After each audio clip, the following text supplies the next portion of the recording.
Boa noite, galera.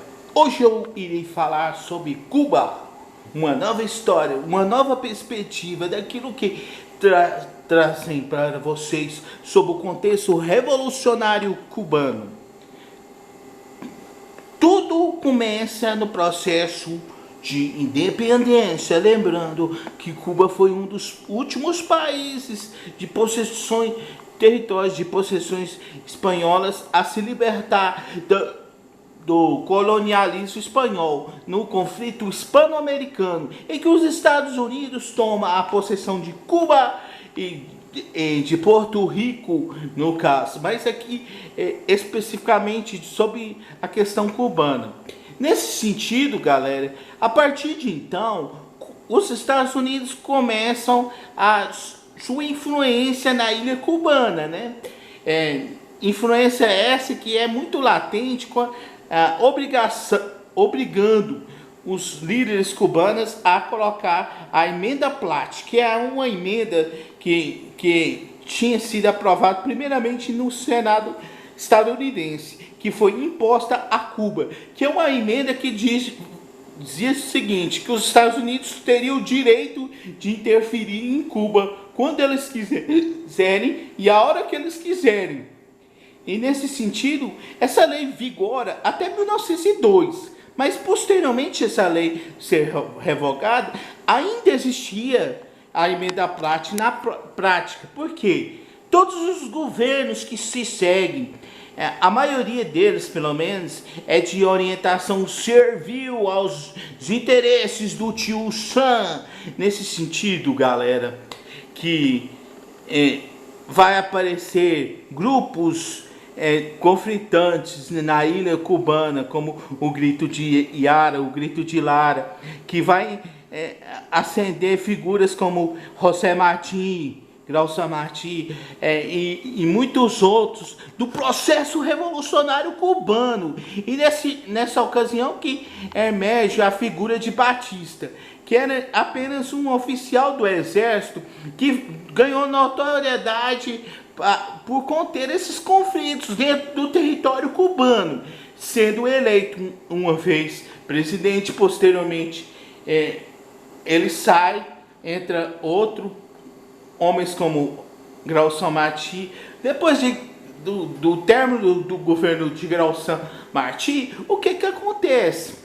Ele toma o poder em Cuba com a ajuda dos Estados Unidos e faz o projeto de serviliza ao tio Sam.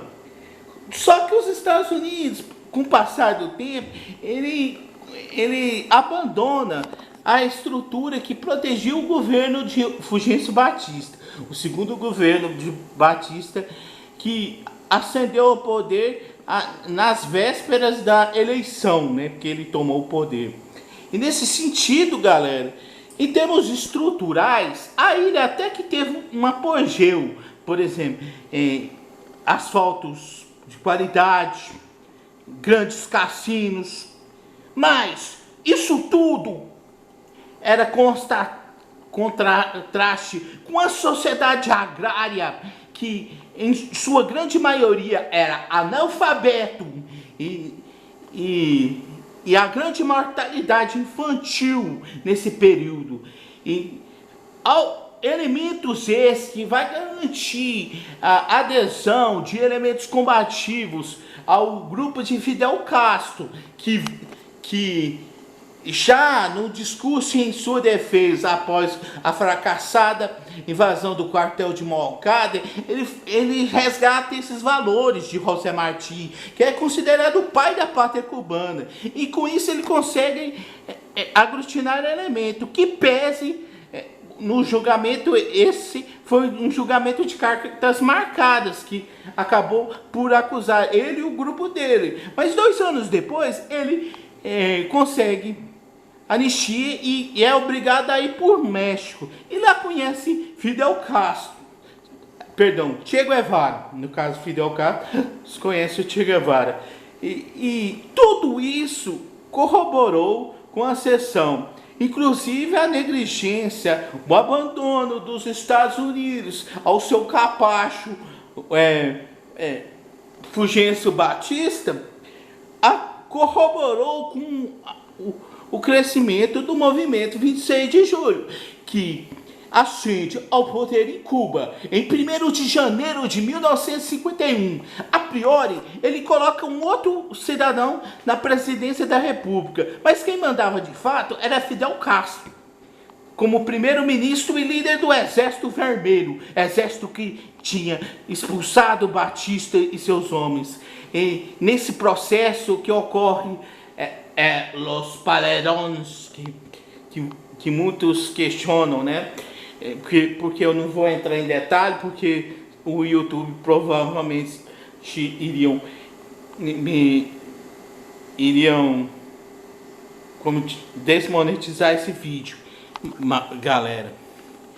Portanto, vou entrar no final o seguinte: somente a partir de 1961 ele revela o caráter socialismo da ilha, que teve como consequência o bloqueio econômico.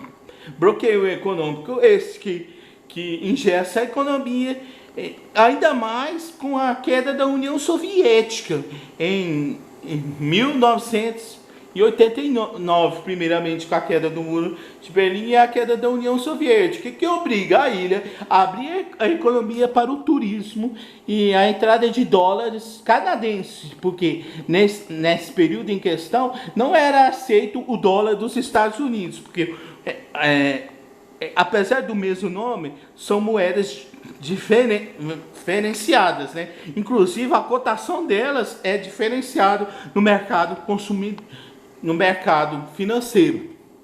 Nesse sentido, galera, que eu explico para vocês o seguinte: toda negligência com o social em Cuba resultou no governo de Fidel Castro. Por isso que eu digo aos neoliberais, não adianta pensar só no econômico, porque negligenciando o social pode ter uma resultante que leva o Brasil a um período de estado de sítio, como ocorre em Cuba, uma ditadura de esquerda, né?